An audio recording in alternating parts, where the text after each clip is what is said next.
ku isaha y'isaa 2:52 umunyamakuru akaba n'umuhanzi icyarimwe Nyarwaya Innocent abenshi muzi nka Yago Pondati akaba yibarutse umwana we wa mbere w'imfura afite n'umukunzi we witwa Teta Christ, bakaba bamwibarukiye mu bitaro bya Kampala kuri uyu wa mbere.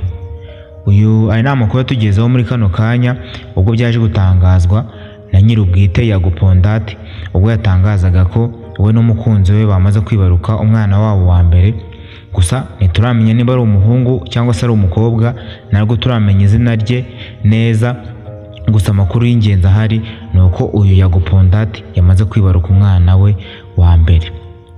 Ni ibintu by'ibyishimo byo kwishimira uko twagendaga tubona amafoto ye ari kumwe n'umukunzi we, amakuru tugenda twumva ko ashobora kuba atwite, ibintu bigendanye tubyumva gutyo. Gusa nyir'ubwite nawe yaje kubyitangariza kandi anahamya ko baje kwibaruka umwana wabo wa mbere. Rero abafana ba Yago Pondati, aba Big Energy muri rusange, mugomba kumushyigikira, n'abanyarwanda bose muri rusange tukamushyigikira nubwo atakiba mu gihugu cyacu.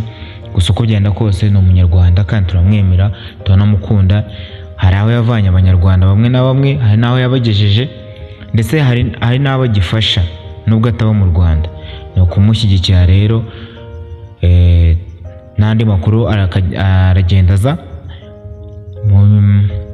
mu masaha wenda ari imbere uko tugenda tumenya ayo makuru tugenda tuyabagezaho. Icyo ngusaba ni uko subscribe kugira ngo ujye ubona amakuru yose icyarimwe uko azira kandi ujye ubona mu ba mbere. Ikindi ni ukunda cyo kiganiro ukora like, ujye muri comment ubwe ukuntu ikiganiro ucyumvishe. Ciao ciao.